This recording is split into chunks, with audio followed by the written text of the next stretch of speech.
안녕하세요. 절대갑TV의 명품 PD 한PD입니다. 대한민국의 현재 문제점을 세 개의 단어로 압축을 한다면 바로 이 세 가지 같아요. 소멸, 그죠? 소멸, 인구 소멸, 지방 소멸, 그리고 군대의 소멸, 그죠? 17개 사단이 없어졌다고 그러잖아요. 이 군대 가는 사람들이 적어져가지고 17개의 사단 병력이 사라졌다. 인구 소멸. 자, 소멸이 대한민국의 문제점이죠. 아니, 나라가 존재하려면 인구가 계속 늘어나야죠. 아니면 그 수준을 유지하든지. 그런데 너무 급격하게 감소를 하고 있다. 그리고 그 감소의 가속도가 굉장히 빨라질 가능성이 높다. 빨라질 것이다. 지금 예상되는 그 추이를 보면 2070년 되면 거의 3분의 1 토막 난다고 그러죠. 3분의 1이 날아가는 거죠. 그러니까 3분의 2만 남는 거죠. 자, 그렇게 된다고 그러고. 자, 두 번째로 양극화죠. 양극화가 벌어지고 있다. 서울 수도권과 지방의 양극화. 엄청나죠? 그죠? 자산의 양극화가 벌어졌어요, 이제. 지방은, 예전에 이제 지방에서도 이제 자산의 가치가 올라갔는데, 이제는 올라가지 않아요. 이제 올라갈 가능성이 별로 없어요. 누가 지방의 땅을 사나요? 그죠? 안 사죠? 자, 지방의 아파트를 안 사니까, 정부에서 세컨드 홈, 인구 소멸 지역에 세컨드 홈을 살 때는 1주택으로 간주하겠다. 자, 이번에 몇 개가 추가됐죠? 익산, 경주, 그런 지역들, 조금 약간 큰 도시들이 포함이 됐죠. 포함이 됐어요. 자, 포함이 됐어요. 자, 그러나, 그런 지역에서는 집을 사면 어떻게 되겠어요? 안 올라가겠죠.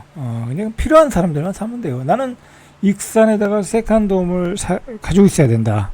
이제, 거기 익산이 고향인 사람들은 필요할 수 있잖아요. 거기 전원주택 하나 마련해가지고, 서울 수도권에서 왔다 갔다 하시는 분들이 있을 수 있죠.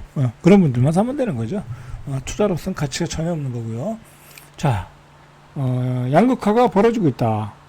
그리고 서울에서도 강남과 강북의 양극화가 확 벌어졌죠. 그죠? 엄청나게 벌어졌어요. 그것은 집값으로 보면 우리가 알 수 있는 거죠. 집값으로 보면 알 수 있는 거예요. 강남과 강북 벌어지고 있어요. 심지어는 강남 사이에서도 격차가 벌어지기 시작했어요. 강남 핵심지와 비핵심지 사이에도 어마어마한 차이를 보여주고 있다. 자, 세 번째로 무대책이죠. 대책이 없어요. 인구가 소멸하는데 대책이 있습니까? 없어요. 없잖아요. 다 알잖아요. 그죠? 서울 수도권의 집중화. 자, 이걸 막으려면 어떻게 되겠어요? 혁명적인 조치를 취해야죠. 그죠? 수도를 옮기면 되는 거죠. 그죠? 수도를 세종으로 옮겨야 되는데, 그것도 간수법으로 위헌이라고 해서 안 됐고, 그 뒤에 완전히 추진력을 다 잃어버렸고, 그죠? 그냥 모양만 내는 거죠. 국회 분원 이전, 그죠? 사실 분원 이전 한다는 게 지금 몇 년이 됐어요. 그죠? 2017, 19년에 나왔으니까 지금 6년째 설계도도 안 나오고 있고, 아무런 것도 없어요. 자, 대책이 없다라는 거죠. 지방에다가 지방소멸 기금을 준다. 그거 줘봤자 다, 헤쳐먹는 놈들이 다 헤쳐먹고, 아무런 대책이 없어요. 아무런 대책이 없어요. 대책이 있으면 인구가 늘어나고 소멸이 안 돼야 되는데, 소멸이 가속화되고 있잖아요. 그죠? 대책이 없어요. 그리고 여러분들, 지금 우리나라에서 벌어지는 정치권에서 일들, 경제는 상관없고요. 경제도 상관은 있지만 경제는 그렇다 치더라도 경제도 지금 문제잖아요. 지방에 있는 산업들이 다 무너지고 있잖아요. 그죠? 우리 산업 구조가 이제 과거와 달리 이제 IT 산업, 그죠? 첨단 산업으로 가고, 자, 서울 수도권 중심으로 가니까 옛날에 설치 산업들, 제조업들이 다 무너지고 있죠. 석유화, 완전히 위기죠, 위기. 그러면 석유화학 공장은 반은 문 닫아야 돼요. 반은 문 닫아야 된다. 자, 그런 문제라는 거죠. 그죠? 자, 그런데 대책이 없어요. 대책이 없어요. 아무런 대책이 없다. 그리고 우리 정권, 우리 권력자들이, 이 정치를 하는 인간들이 지금 서로 간에, 서로 이렇게 뭐랄까, 담론이라고 할까요? 주고받는 어떤, 내용들을 보세요. 그죠? 내용들을 보면, 국가 미래를 위한 긍정적인 어떤 어떤 토론이라든지 정책의 내용들이 하나도 없어요. 하나도 없어. 그냥 어떻게 하면 야당과 여당이 정권을 잡을까. 자, 그런 잔머리밖에 없어요. 잔머리밖에 없다. 여러분들, 경제에 관해서, 여러분들, 이제 항상 이제 이재명 대통령을 비토하는 게 아니라 정권을 잡았으니까 얘기하는 거예요. 정권을 안 잡은 당한테 뭐라고 할 수가 없잖아요. 힘이 없는데. 그죠? 일단 주도권을 쥐고 가는 건 여당이니까. 자, 이재명 대통령이 몇 개월, 지금 만 2개월 됐나요? 자, 대통령이 됐는데, 경제에 관해서, 뭔가 획기적인, 아니면 지역균형 발전에 대해서 획기적인, 뭔가 이게 빼다가 나왔나요? 저는 안 보이더라고요. 소비 쿠폰만 나왔고, 그리고 국민 임명식. 난 그걸 왜 하는지 모르겠어. 아니, 대통령 취임식 했으면 됐지. 왜 임명식을 왜 해요? 그죠? 이 시국에, 기후변화 때문에 지금, 서울 수도권이 물에 다 잠겼잖아요. 그죠? 그런 시국에, 임명식이라는 게 뭔 의미가 있어요? 아마 다음 주 정도 되면, 지지율이 또 떨어질 가능성이 많아요. 그것 때문에. 자, 그 다음에 사면하는 문제. 사실 경제와 상관없잖아요. 자기들의 권력 구조 개편을 위한 그런 치열한 싸움만 하고 있잖아요. 그죠?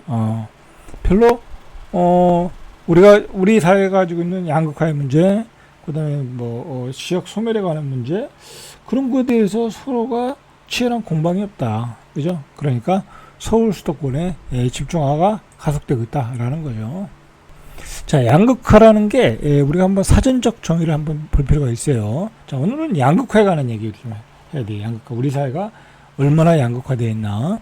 자, 소득, 자산, 경제적 불평등이 심화되면서 중산층 지위를 유지하거나 계급적 지위를 상승시킬 수 없어 빈곤층이 증가하는 사회적 현상이다. 자, 우리 사회가 지금 양극화로 가고 있는데, 자, 이 중산층의 지위를 유지하기가 힘들어졌다. 자, 그건 누구나 동의하는 거예요. 그죠? 누구나 동의하는 얘기. 왜? 내가 가지고 있는 중산층의 자산이 올라가지를 않았어요. 부자들의 자산만 5배, 6배 막 올라갔어. 내 거는 그냥 2배 올라갔고, 저기는 5배, 6배 올라갔어. 가격도 높은데. 너무나 벌어진 거야. 그러니까 중산층의 지위를 유지하는 것도 힘들어졌다. 그러면서 빈곤층이 증가한다. 빈곤층이 증가한다. 젊은 취업이 안 되죠. 그죠? 취업이 안 되죠. 그 다음에, 자산을 증가시킬 수도 없죠.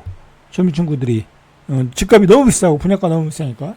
자, 그런 현상이 벌어지는 게, 양극화의 사회다라는 거예요. 자, 지금 우리가 그런 현상이 벌어지고 있다라는 거죠. 자, 1980년대 초 유럽의 한 학자가, 소득 분포에서 중산층이 사라지고 고소득층과 빈곤층으로 나타나는 현상을 측정하는 지수를 개발한 것에서 시작됐다. 이미 1980년대 초에 유럽에서는 이런 일이 벌어지기 시작했다는 거예요. 자, 중산층의 양극화의 넓은 의미로는 경제적 양극화뿐만 아니라 전체적인 사회 양극화까지 포함하지만 양극화 현상은 소득에 초점을 맞춘 개념에서 비롯됐다. 자, 소득의 균형. 자, 여러분들,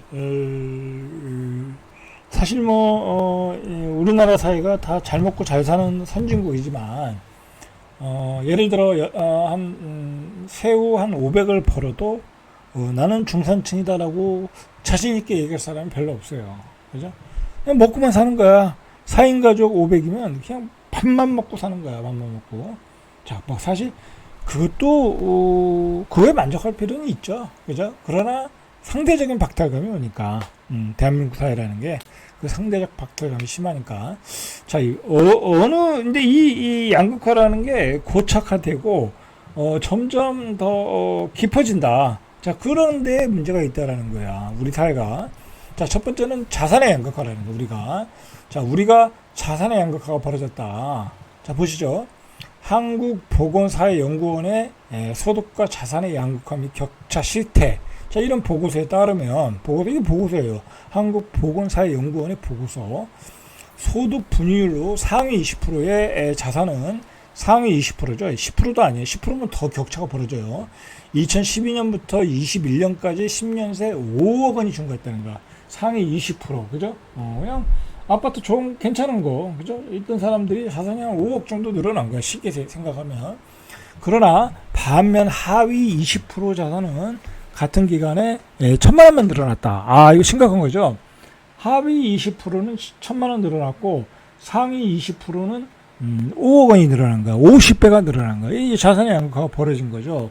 옛날에는 이런 차이가 없었죠. 옛날에는 자산이라는 자산의 이 금액이 작았기 때문에 별로 크지 않았는데 자산 가격이 커지면서 퍼센트율로 따져도 그 가격이 더 크게 나타난 거죠. 결국은. 그렇게 보시면 되죠. 문제는 뭐냐면 이게 상위 10%로 가면 더 50배가 100배가 될 수도 있고 200배가 될 수도 있겠죠. 그죠? 그렇게 될 수 있는 거예요. 자, 그런 점에서 문제가 있다. 지금의 문제는 자산의 양극화. 요번에 이제 부동산 가격이 폭등했죠. 폭등하면서 특히 서울 수도권의 가격들이 폭등하면서 지방 사람들이 굉장히 소외감을 느끼고 있겠죠. 그죠? 왜? 이제 서울에 집을 못 사는구나. 서울에 자산이 저렇게 뛰는구나. 그러니까 막 지방에 부동산 팔고 서울로 다 달려갔던 거죠. 그죠? 이런 게 자산의 양극화의 문제였다. 자, 저소득층은 소득 활동을 하지 않으면 자산이 크게 증가할 이유가 없는 반면에 그냥 저소득층은 열심히 돈을 벌어서 자산을 사면 돼. 자, 그런데 그렇게 할 수가 없잖아요. 저소득층은 생활비가 빠듯하니까. 근데 반면에 고소득층은 그냥 강남에 조그만 아파트 하나, 빌라 하나 가지고 있어. 근데 그게 몇 배 뛴 거야. 자, 그런 양극화가 벌어졌다. 라는 거죠. 자, 이걸 당연시 생각하면 안 되는 거예요, 여러분들. 당연히 생각하면 안 돼. 그럼 앞으로도 당연히 생각하면요. 지방은 그냥 소멸로 가는 거고, 강남의 부동산은 더 가격이 폭등하는 거예요. 자, 그거를 막으려고 노무현 정부에서 행정수도 만들고 지역균형 발전하겠다고 그렇게 했는데 그게 실패했다라는 거죠. 여러분, 그런 정책이 실패했다라는 거예요. 참, 이 대한민국 사회가 지금 굉장히 암울해요. 어떻게 보면 암울해. 인구는 소멸하죠. 그나마 인구들도 자산의 격차가 벌어지고 있죠. 그러니까 당연히 빈부의 격차도 벌어지겠죠. 그죠? 벌어지는 거예요. 그죠?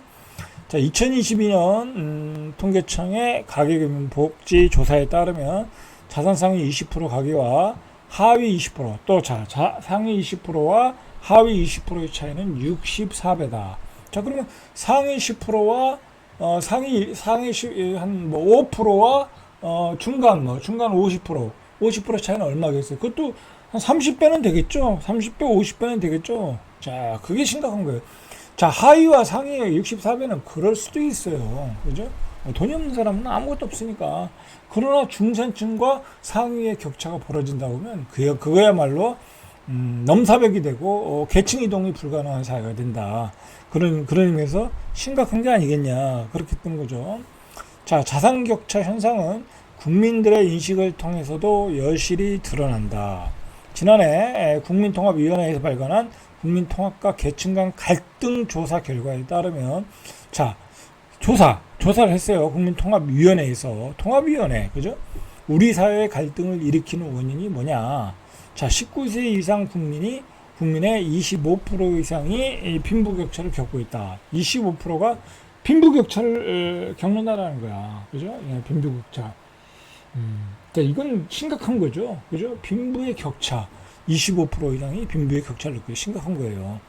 자, 우리나라는 굉장히 이게 이제 잘 사는 나라고 선진국인데도 25% 이상이 빈부격차를 이상을 겪고 있다. 심지어 사회 갈등 원인, 빈부격차라고 응답한 사람의 비중은 2019년 18%. 이제 빈부격차의 갈등이 계속 올라가는 거야. 2019년에 18%, 2021년에 26.9% 점점 늘어나고 있다. 계속 늘어나고 있죠. 지금 뭐 30%가 넘겠네요. 그죠? 자, 두 번째로는 문제가 뭐냐면 자산의 격차에 따른 문제가 또 무슨 문제가 있냐면 그걸 극복할 수 있는 건 뭐예요? 교육이죠. 그죠? 그 하위 20%가 좋은 대학에 가서 좋은 직장을 잡고 좋은 뭐 재테크를 해서 자산을 늘리면 되죠. 그죠? 그러나 그 교육의 자산의 양극화와 함께 평행해서 교육의 양극화도 벌어지고 있다. 그건 뭐예요? 사교육비에 투자하는 금액이 틀리고 좋은 학군지에서 자산 상위 20%, 자산의 상위 20%들이 살면서 좋은 교육 환경에서 더 많은 돈을 투입해서 사교육을 받고 있더라. 그러나 하위 20%는 이 교육 환경이 안 좋은 지역에서 최소한의 사교육비밖에 투입을 못하고 있더라. 그래서 상위 계층으로 올라갈 수 있는 기회마저 박탈하고 있더라. 라는 거죠. 그죠? 그런 문제라는 거죠. 자, 국회 예산정책처의 사교육비 절감 및 공교육 디지털 개혁을 위한 재원 조달 방안 보고서를 보면 2013년부터 2022년까지 10년간 학령 인구는 18.6% 감소했지만 초등, 초중등 사교육비는 39.8, 거의 40%가 늘어났다라는 거야. 학령 인구는 감소했어. 이게 그러니까 학생들이 감소했는데도 불구하고 초중등 사교육비는 증가했다라는 거야. 근데 중요한 건 그 사교육비에 투입하는 상위 20%의 금액과 하위 20%의 금액이 차이가 나더라. 라는 거죠. 자, 얼마나 차이 나냐는 보시죠. 자, 월소득 800만원 이상의 1인당 월평균 사교육비는 월소득 200만원 가구에 비해 5배 정도 많았다. 그러니까 상위 20%와 하위 20%의 사교육비 투입은 5배 정도의 차이가 나더라. 받는 사교육 개수에서도 차이가 나는데 3개 이상 사교육을 받는다고 응답한 비율 동안 월 평균 1000만원 이상의 집단이다 이거요. 월 소득 200만원 미만 집단은 1.9. 자, 이렇게 차이가 나더라는 거예요. 자, 상대적으로 평균 소득이 낮은 1분위, 2분위 교육비는 각각 52.4%, 19.7% 오히려 감소했다라는 거야. 하위 1분위, 2분위는 평균 소득 중상위권인 3분위에서 5분위에서의 교육비 지출은 전년 대비 25.9% 늘어났다. 자, 중산층은 중상위권은 늘어났어. 그러나 상위권 1분위, 2분위는 더 많이 늘어났겠죠. 자, 이런 사교육 이 교육의 격차가 우리 사회를 더 양극화를 만들고 있다. 자, 그런 이야기죠. 자, 자산의 격차로 인한 문제 중에서도 교육의 양극화에 주목하는 것은 이 교육이라는 게 계층 이동의 사다리라는 거예요. 사다리. 그 사다리가 제거됐다. 그래서 부동산의 자산 불평등 고차가와 함께 이 사다리가 제거되면서 계층의 상승의 기회마저 박탈되고 있더라. 자, 그런 심각한 통계들이 나오고 있다라는 거죠. 자, 계층 이동이 어려워졌다. 자, 실제로 자녀 세대의 사회 경제적 지위가 높아질 가능성이 높다고 응답한 비율. 그러니까 내 자녀는 앞으로 상위 계층으로 갈 수 있어. 자, 2011년에 41.7%. 그때는 높았어요. 그죠? 2021년에 30%. 자, 2025년이면 한 25% 되겠네요. 그죠? 이렇게 되면 이제 세대 간으로 대물리는 계층은 또다시 교육 축제를 확대하는 악순환을 낳고 있다. 자, 이렇게 사회가 양극화가 고착화되고 있다라는 거죠. 여기서 또 문제가 있어요. 어떤 양극화가 벌어지고 있냐? 자, 이젠 자산의 양극화인데 자산의 양극화는 뭐 가지고 있는 자산이니까 그죠? 자, 그거는 그렇다 치고 그 다음에 두 번째로 마지막으로 어디서 양극화가 벌어지냐면 이 재테크의 양극화가 벌어지고 있는 거야. 그죠? 상위 10%, 20%까지는 가지 않는 것 같고 상위 10%는 주식, 코인, 부동산 투자, 금 투자, 은 투자. 자, 그런 거래 투자에서 또다시 자산을 늘려가. 그죠? 거기서 번 돈을 또 부동산에 투자를. 그러니까 자산이 눈덩이처럼 늘어나는 거야. 자, 그런데 중산층 이하, 뭐 3분위부터 뭐 1분위까지. 예? 그런 계층들은 당연히 투자할 여력도 없고 투자할 돈이 없죠. 투자하는 방법도 모르고 투자를 위한 투자도 못해. 가령 내가 뭐 부동산 투자를 잘하려거나 주식 투자를 잘하려면 어떤 강의를 들어야 될 거 아니에요, 그죠? 좋은 강의를 들어서 그런 배움을 통해서 투자를 해서 성과를 내야 되는 거잖아요. 이제 그런 것도 못해. 그러나 상위 10% 또는 1%, 5%들은 그냥 좋은 펀드에서 돈을 맡기면 돼, 그죠? 자기가 모르면, 그죠? 그런 데는 뭐 수익률이 금리보다는 훨씬 나니까, 그죠? 매년 1년에 10%씩은 벌어줄 거 아니에요, 그죠? 좋은 투자 자산 운용사 같은 경우에, 그죠? 그런데 그런 데는 보통 기본 금액이 5억에서 10억 그렇다고. 그러니까 일반인들이 5억, 10억이 없잖아. 자, 그러면서 재테크 쪽에서의 양극화가 벌어지고 자산의 양극화가 벌어지고 그 다음에 그걸 통한 교육의 양극화가 벌어지고, 자, 우리 사회의 문제가 이런 거라는 거야. 뭐 이걸 당연하게 생각하면 안 된다. 이 양극화의 지수도 굉장히 높아졌다라는 게 문제예요. 이제 옛날에는 공부를 통해서, 그죠? 어떤 부동산 투자를 통해서 소득을 통해서 어느 정도 극복을 했거든요. 옛날엔 소득도 조금 일정했기 때문에 부동산 가격도 싸서 그냥 강남에 분양을 받을 수 있었어, 그죠? 받아서 그걸 가지고 있어서 집값이 올라갔잖아. 그런데 지금은 강남의 아파트를 살 수도 없어. 어떻게 보면 분양 받을 수도 없어. 분양가가 어마어마하게 높아졌잖아, 그죠? 그런 양극화의 사회로 우리는 가고 있더라. 그런데 우리가 은퇴를 하면 은퇴를 해서 열심히 살아서 은퇴해가지고 한 월 300 정도만 들어오면 그냥 행복한 노후가 있을 줄 알았는데 그냥 밥만 먹고 사는 그냥 그런 사회가 됐더라 라는 아주 뭐랄까요, 그런 또 암울한 현실이 기다리고 있더라 라는 이야기죠. 자, 샬대갑TV의 명품 PD 한PD였습니다.